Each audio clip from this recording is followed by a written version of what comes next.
I'm about to show you guys something absolutely horrid. This is an incredible detail in Warzone 2 that people don't even know about.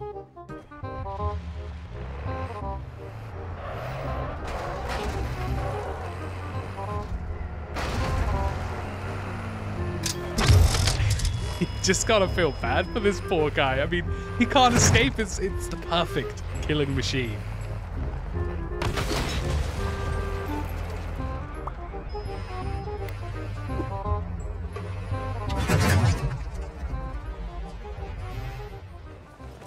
There are loads of hidden gameplay details in Warzone 2 that you and I just straight up didn't know about. And what's even more crazy is that some of these things will actually genuinely change the way that you play this game and give you more options than you've ever had before. In this video, I'm going to go through all of these weird, wacky, and wonderful details, and some of them are going to be a real bonus to how you play the game, and some of them are just fun, just crazy, and just downright a little bit interesting. So let's start with something that's a little bit more wacky. In Warzone 2, there are numerous locations around the map that have secret underwater loot that you can loot at any given point during the game. And in Warzone 2, this has regular loot such as cash and weapons, but in DMZ mode, some of these even house secret items like keys and golden bars that you can sell in game.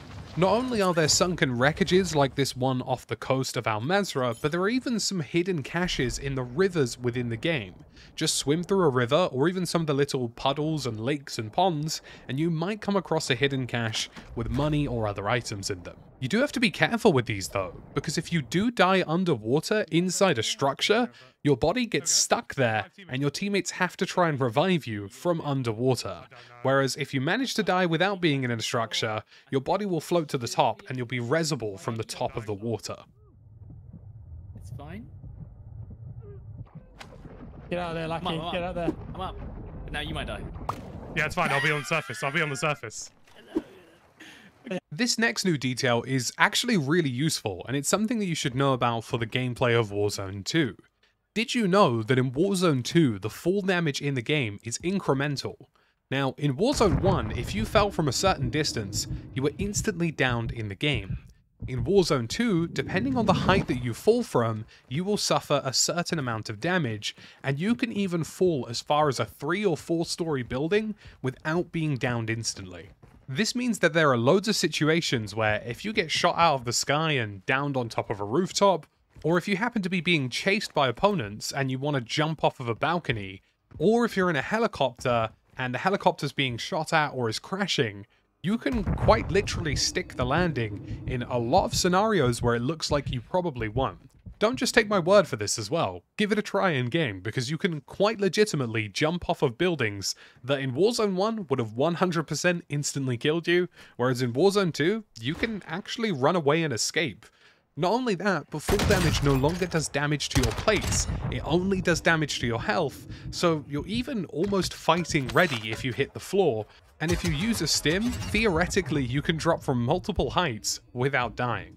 This next new detail is something everybody should know about. Now previously in Warzone 1 and in other Call of Duty titles, the damage from explosions and kill streaks was a little bit random. It went through walls, it went through buildings, sometimes you were hit by grenades and explosives that felt like you shouldn't have been hit by them. But in Warzone 2 there is a new feature known as damage occlusion. And what this means is that the explosions in the game now have a real physics value, and that by putting an object between yourself and an explosion, you will either reduce the overall damage taken from that explosion, or completely mitigate it entirely.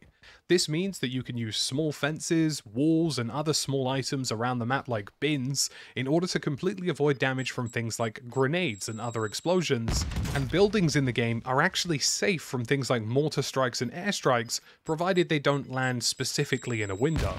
Now for this next detail, you might not actually believe me, but this is entirely possible. Take my word for it, I promise you, this isn't a joke. Now, if you use proximity chat in Warzone 2, you can communicate with the people around you in-game. Now, what if I told you that you can now officially team up with those people as well? Let's say you're playing duos, trios, or quads, and one of your friends either disconnects, crashes, or, I don't know, he unplugs his controller, his house catches fire, who knows, his internet's gone, everything's vanished, he's disappeared. Now, if you happen to run into a solo player, you can actually add him to your squad and replace the person that you lost with a random player in the game. Let me join your squads.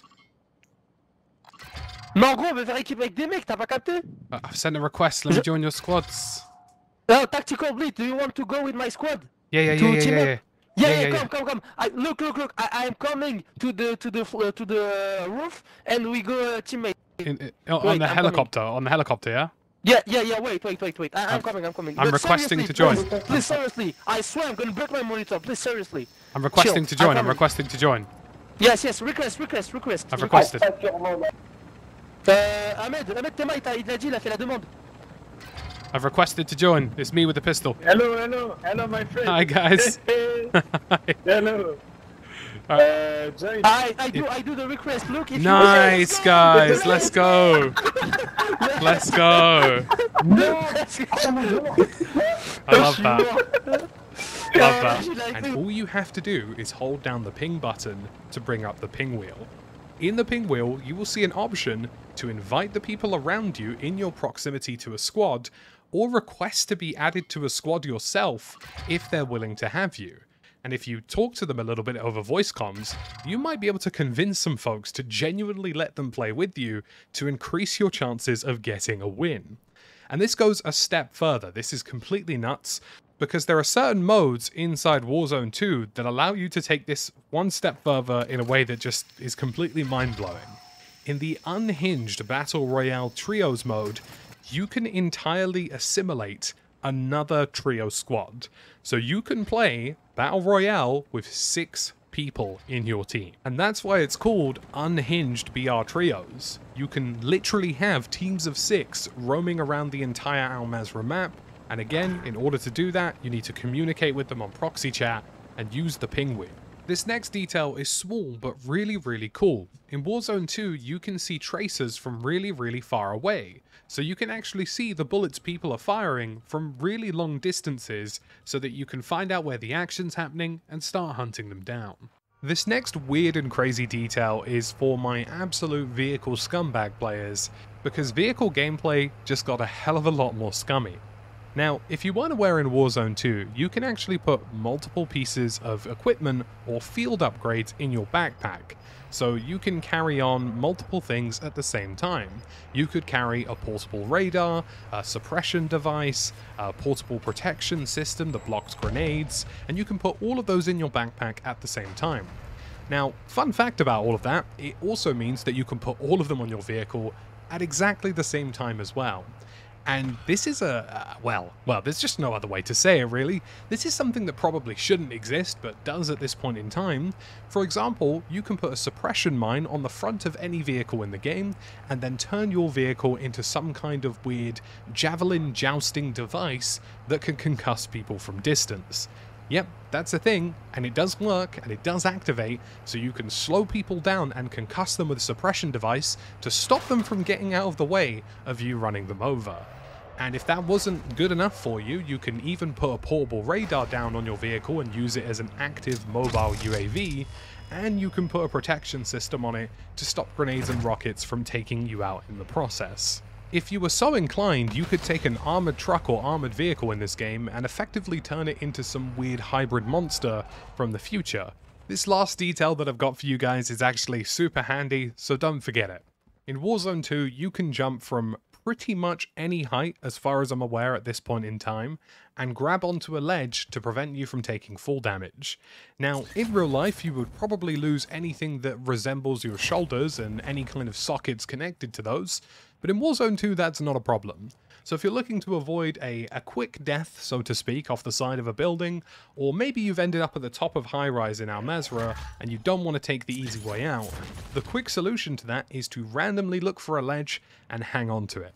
It's not impossible, you can survive, and if you're lucky, you'll grab onto a random ledge and prevent yourself from breaking every single bone in your body.